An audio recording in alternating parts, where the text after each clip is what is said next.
мост при път 286, така нареченото Пещерско шосе, пътя за Пещера. Съоръжението по наша оценка е в аварийно състояние, има ударени греди, най-вероятно от извънгабаритни моторни превозни средства. Едната от гредите е тежко аварирала. Лично според мен трябва отгоре да се въведе организация на движението, която да възпрепятства преминаването. Стърчащи арматурни железа, изобщо тук положението е много притеснително и трябва да се вземат наистина спешни мерки.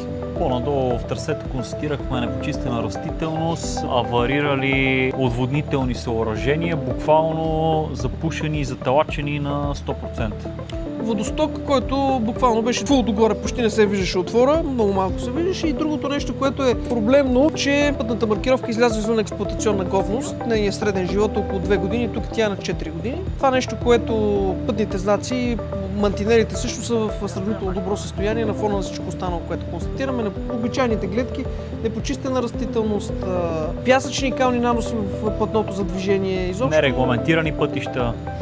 Нерегламентирани включвания. Общо взето едно и също навсякъде, нищо ново под слънцето, както се казва. Проверяваме възможността за това да бъдат преместени ограничителните системи за пътища, както настояват грубо протестиращи. Поради тази причина продължаваме инспекцията. Значи, дай да провериме тук първо маркировката, да видим какво е положението. Дай да видим близък план на състоянието на... Няма липса. Не, имаме много сериозна загуба на перли тук. Чакай да кажа на другия екип да видя докъде са. Боре, само да ми кажете вие докъде сте, защото тук при нас трябва да се направи измерване на маркировката. Измерваме долу на кръговото, след малко идваме към вас. Добре, благодаря ти. Я докато ги изчакаме да видим тук, виж на ръба на настилката как навлиза. Виж ли тревата как навлиза в... Да, не може да се отводнява. Няма и... Височината е по... Сега само да измера, да извада малкото право ъгълче. Давай. Горе-долу колко е? 6 см. Еми няма, тя няма къде да се отводни реално погледнато. Добре, дай да видим на хората, на проблема на хората. Я само да видим от границата на платното за движение. Дай рулетката да видим.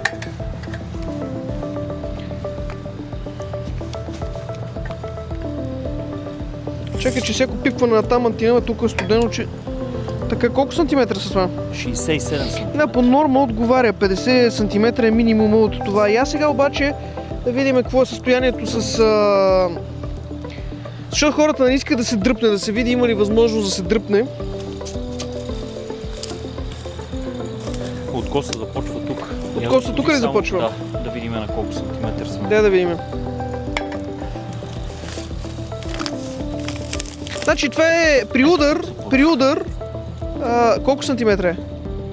95 см.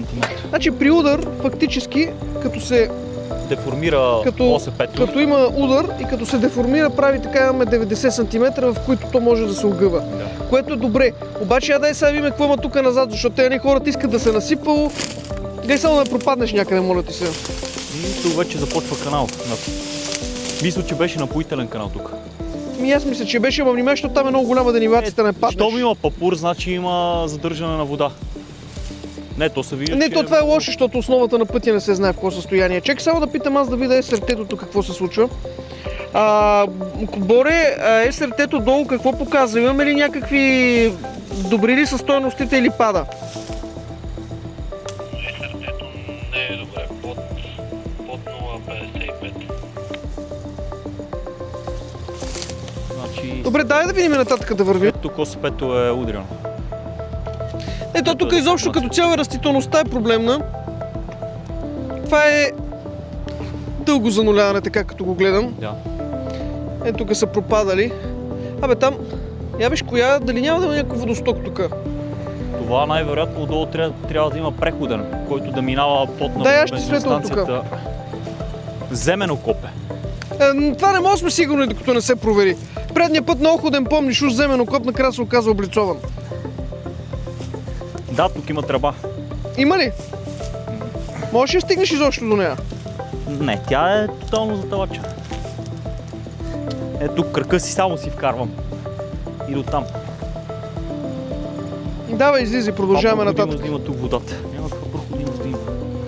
Тя в един момент някъде се натрупва тази вода и просто излиза най-вероятно на плотно. Значи искам ти кажа, че по тия знаци нито са двойно оборудени, нито има, гледай каква корозия е тръгнала. Давай! Искат местене на мантинелите, обаче гледай, тук някой си го обърнал на паркинг. Това е автоморка. Давай да видим, влез там да видим колко е... Да, директно отгоре, ако искаш, от колчето. Дай до колчето да видим колко е. Не, а така. 93 см. 93 см. И като се удари тук някой се сгъне мантинелата, познай къде ще отиде. 93. Ама я да е там да отидем да видим. Я погледнете как отвън всичко. Този рок, ако се забие в един автомобил, знаете ли, че може да влезне при него без проблеми, защото няма двигател. Да видим тук тази пътна помощ. Същото нещо. 88. Ами да. Там ония също си е зарязал камиона. Там сме си на паркинг, сме си го обърнали. Оттам даже си влизат, виждаш ли? Това на тия пътни помощи всичко е усилено. Това ако се удари някой направо ще го прибие. Те хубаво са в движение, тук ли па се паркират? Добре, но мен мисълта ми е, че всичко тук е усилено. Това ако се удари един автомобил в него, нали ти ясно, че... Ти гледай какво става насам, толкова прах има непочистена, че... Виждаш ли? Стрелката на маркировката не се вижда. Видите, от 3 дена не е валяло, че си седи влагата по краища. Това е положението. Давайте надолу да вървим, че ни чекат още 4 км.